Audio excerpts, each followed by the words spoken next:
नमस्कार, मैं हूं अनुपम आपके साथ। देश में कोरोना केसेस काफी बढ़े हैं, ऐसे में मास्क सबसे बड़ा हथियार है। हम आपसे बार बार अपील करते हैं कि आप मास्क पहनिए। इसको लेकर न्यूज 18 ने एक मुहिम भी शुरू की है, /मास्क पहनो इंडिया। आप खुद से प्रण लीजिए कि जब तक ये महामारी है आप मास्क नहीं उतारेंगे। तो अब बड़ी खबर की बात करते हैं और अब बात करते हैं गृह मंत्री अमित शाह के दौरे की। गृह मंत्री अमित शाह रविवार को उत्तर प्रदेश के दौरे पर थे। सबसे पहले लखनऊ में, उसके बाद मिर्जापुर और फिर अमित शाह वाराणसी भी गए। इस पूरे दौरे में सीएम योगी भी उनके साथ थे। तीनों तस्वीरें आपकी टेलीविजन स्क्रीन पर हैं। लखनऊ में उन्होंने फॉरेंसिक साइंस इंस्टीट्यूट की नींव रखी, मिर्जापुर में विंध्य कॉरिडोर का शिलान्यास किया और रोपवे का उद्घाटन किया। मिशन 2022 के लिए विजय घोष करते हुए शाह ने विपक्षी दलों पर जमकर वार किया। मिर्जापुर वासियों को सौगात देने के बाद अमित शाह ने कांग्रेस के साथ विपक्षी दलों पर तुष्टीकरण की राजनीति करने का आरोप लगाया। उन्होंने कहा कि पहले की सरकारों ने आरक्षण के नाम पर सियासत की, लेकिन हमारी सरकार ने उन लोगों को भी साथ लेकर चलने का भरोसा जताया जो पीछे छूट गए थे। ओबीसी के लिए 27% और गरीबों के लिए 10% रिजर्वेशन की व्यवस्था भारतीय जनता पार्टी हमेशा ओबीसी मतदाताओं के पिछड़ों के वोट लेकर राज करने वाली कांग्रेस और स्थानीय पार्टियां कभी इसके कल्याण के लिए काम नहीं। वहीं अखिलेश यादव पर भी जोरदार हमला बोला। उन्होंने आरोप लगाया कि अखिलेश यादव ने जिस हालात में यूपी को छोड़ा था, उसकी तस्वीर बदलने का काम योगी सरकार ने किया है। अभी तो 4 साल हुए हैं, मैं हिसाब देता हूं आपको। अब 10 छोड़कर गए थे, 40 की व्यवस्था योगी जी ने कर दी है। हमारी वादा पूरा। वैसे प्रदेश और केंद्र सरकार मिलकर यूपी में कई विकास कार्यों को चला रही हैं, जिसका बखान भी अमित शाह ने किया। उन्होंने कहा कि पहले की सरकारों ने जो काम किया, उन सरकारों से अच्छा योगी सरकार ने काम करके दिखाया। वहीं मिर्जापुर से सीएम योगी ने 5 अगस्त को लेकर ऐलान किया है। 5 अगस्त को प्रधानमंत्री गरीब कल्याण अन्न योजना के अंतर्गत 90 लाख से 1 करोड़ लोगों को निःशुल्क राशन और बैग उपलब्ध कराया जाएगा। इतिहास में स्वर्णिम अक्षरों से अंकित यह तिथि बहुत महत्वपूर्ण है। मिशन 2022 को लेकर समाजवादी पार्टी सरकार पर हमलावर है। महंगाई को लेकर लगातार प्रदर्शन कर रही है। अयोध्या में एसपी कार्यकर्ताओं ने अनोखा प्रदर्शन किया। वहीं अखिलेश यादव ने बीजेपी सरकार पर निशाना साधा। कहा कि उत्तर प्रदेश के युवा भाजपाई महंगाई का जवाब 2022 में भाजपा की गेंद को उत्तर प्रदेश के स्टेडियम से बाहर करके देंगे।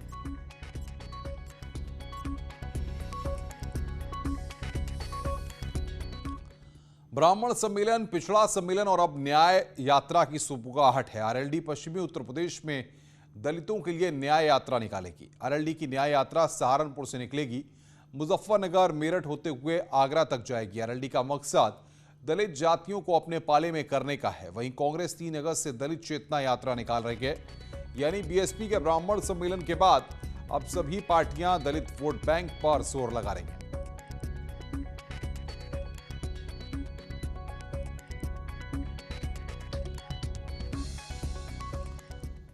उत्तर प्रदेश में ब्राह्मणों को रिझाने के लिए बीएसपी लगातार प्रबुद्ध सम्मेलन कर रही है। बीएसपी के राष्ट्रीय महासचिव सतीश चंद्र मिश्रा आज कासगंज में सम्मेलन करेंगे। सुबह 11 बजे पटियाली के एसबीआर इंटर कॉलेज के मैदान में होने वाले सम्मेलन में बीएसपी के कई नेताओं के जुटने की संभावना है।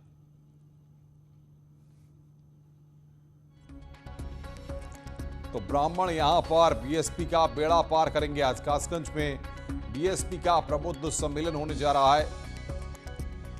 इससे पहले उत्तर प्रदेश के कई जिलों में बीएसपी ब्राह्मण सम्मेलन कर चुकी है। प्रबुद्ध सम्मेलन इस बार इसको नाम दिया गया है, लेकिन ब्राह्मणों को साधने के लिए यहां पर इस सम्मेलन का आयोजन किया जा रहा है। एसबीआर इंटर कॉलेज मैदान में आज ये सम्मेलन होना है। तो बीएसपी का प्रबुद्ध सम्मेलन आज कासगंज में है। सतीश चंद्र मिश्रा, आपको बता दें कि उत्तर प्रदेश के अलग अलग जनपदों में ब्राह्मणों को रिझाने की कोशिश में सम्मेलन कर रहे हैं। प्रबुद्ध सम्मेलन इसका नाम दिया गया है। आज वो 11 बजे कासगंज पहुंचेंगे, जहां पर एसबीआर इंटर कॉलेज के मैदान में प्रबुद्धों को संबोधित करेंगे। और बातचीत करने के लिए अजेंद्र हमारे साथ जुड़ रहे हैं। अजेंद्र, आज प्रबुद्ध सम्मेलन होने जा रहा है, क्या तैयारी है, कितने बजे कार्यक्रम की शुरुआत होगी? मैं आपको बता दूं, ये करीब 11:30 बजे सतीश मिश्रा पहुंचेंगे। उनके साथ में उनके जो बसपा के पूर्व मंत्री है नकुल दुबे, वो भी पहुंचेंगे। और कार्यक्रम की शुरुआत वैसे 10 बजे से बताई जा रही है, लेकिन उनके पहुंचने का समय करीब 11:30 बजे बताया जा रहा है। और पूरी तैयारियां कर ली गई हैं, भव्य पंडाल बनाया गया है और उसके लिए करीब 7,000 से 10,000 के लोगों की आने की संभावना जताई जा रही है। बैठने की व्यवस्था इतनी लोगों की गई है, जिसमें मैं आपको बता दूं कि ब्राह्मणों को साधने के लिए सम्मेलन की जो कार्रवाई की लगातार की जा रही है, वो आज कासगंज में भी है और कासगंज के बाद एटा जाएंगे, वहां पे भी जो है ब्राह्मणों को संबोधन करेंगे। तो करीब 11:30 बजे पहुंचेंगे। उसके बाद जो है तमाम नेताओं, तमाम कार्यकर्ता सुबह से ही पहुंचना शुरू हो गए हैं। तमाम भीड़ लगी हुई है। पूरा पटियाली क्षेत्र बसपा की झंडियों से नीला ही नीला दिखाई दे रहा है। जी अनुपम, बहुत बहुत शुक्रिया अजेंद्र, हमारे साथ जुड़ने के लिए और बातचीत करने के लिए। प्रयागराज से खबर है, धर्मांतरण कानून पर सुनवाई होनी। हाईकोर्ट में मामले की सुनवाई आज होगी। आज जवाब दाखिल करेगी यूपी सरकार। जनहित याचिका पर सुनवाई होगी। याचिका में कानून को बताया गया है गैर जरूरी। याचिका में धर्मांतरण कानून को रद्द करने की मांग की गई है। तो धर्मांतरण कानून पर आज सुनवाई है। आज जवाब दाखिल करेगी यूपी सरकार।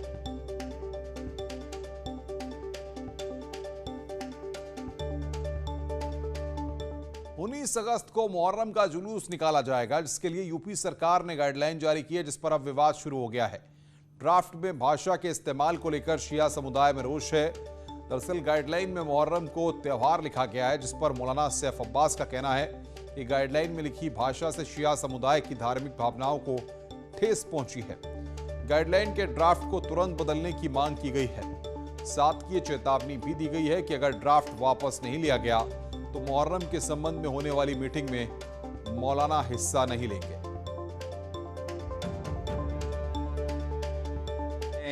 जो जज्बात को भड़काने की बात की गई है और उसमें शिया कौम के ऊपर इल्जामात आयद किए गए हैं कि इस तरीके से वो पतंगों के जरिए से या जानवरों के जरिए से होता है। ये इंतहाई अफसोसनाक बातें उसमें बयान की गई और इस्तेमाल की गई, जुमले इस्तेमाल किए गए। हमारी पूरी कौम के जज्बात को ठेस पहुंची है और हम ये डिमांड करते हैं कि ये खत वापस लिया जाए और माफी मांगी जाए।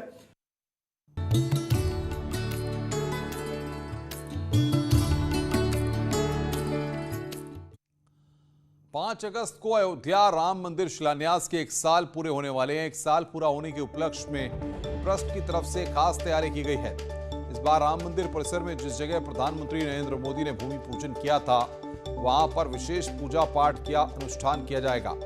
5 अगस्त के दिन राम जन्मभूमि पर कलश स्थापना के साथ हवन पूजा पाठ के बाद प्रसाद वितरण किया जाएगा। इस मौके पर भगवान रामचंद्र को 56 भोग लगेंगे।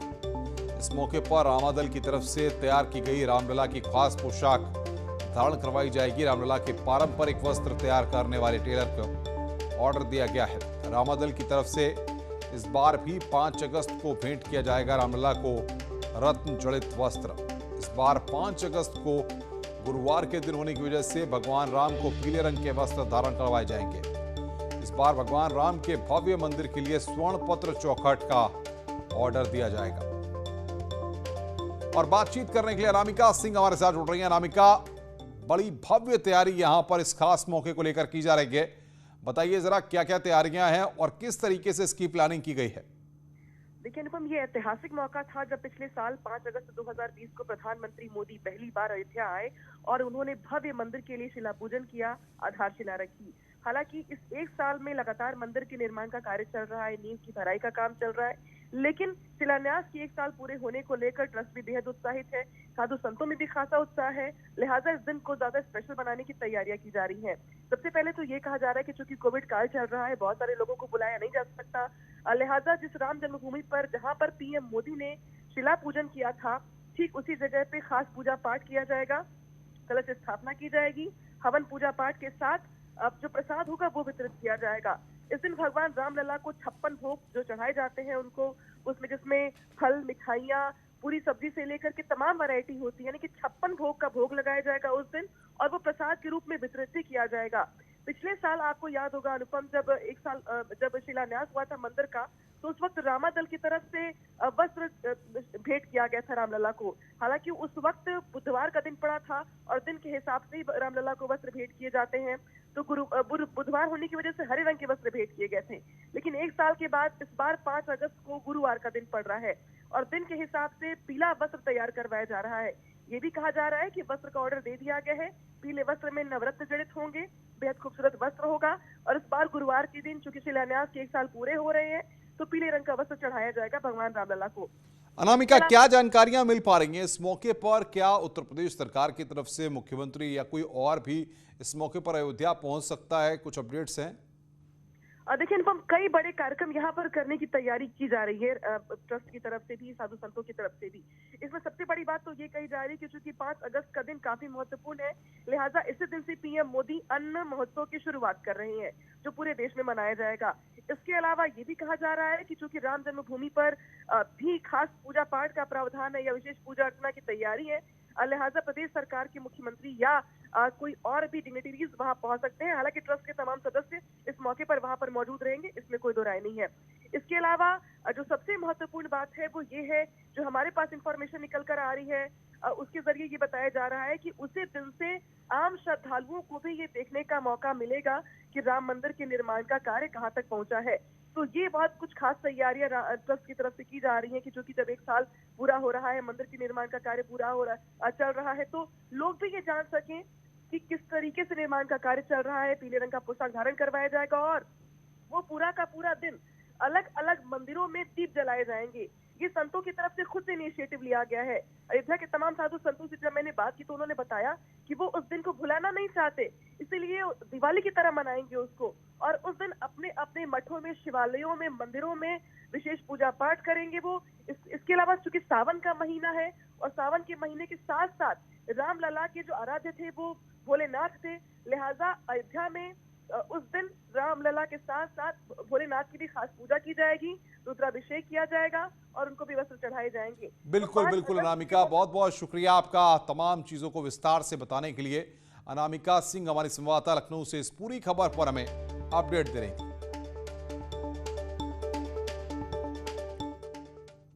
यहां रुक रहे हैं हम एक ब्रेक के लिए, लेकिन ब्रेक में जाने से पहले आपको बता दें कि बढ़ाएगा जोश जब ओलंपिक में उतरेंगे मैन इन ब्लू।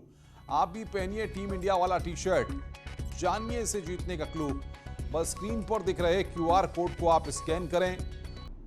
चित्रकूट में लगातार हो रही बारिश के चलते मंदाकिनी नदी में बाढ़ आ गई है, जिससे रामघाट की सभी दुकानें जलमग्न हो गई हैं और पानी अब शहर की तरफ घुसने लगा है, जिससे यूपी और मध्य प्रदेश के बॉर्डर पर जल भराव हो गया है। वहीं मुरादाबाद में भी नगर निगम के अधिकारियों की लापरवाही के चलते नालों की साफ सफाई न होने और घटिया निर्माण सामग्री से बना नाला टूट गया है और घरों में पानी भर गया है।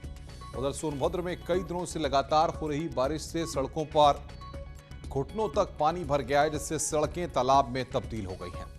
लोगों को आवाजाही में परेशानियों का सामना करना पड़ रहा है। लोगों ने नगर निगम के खिलाफ सड़कों पर उतरकर नारेबाजी की। ये आखिरी तस्वीर महोबा की है, जहां पर थाने में पानी भर गया है और ड्यूटी पर तैनात पुलिसकर्मी को पानी निकालना पड़ रहा है।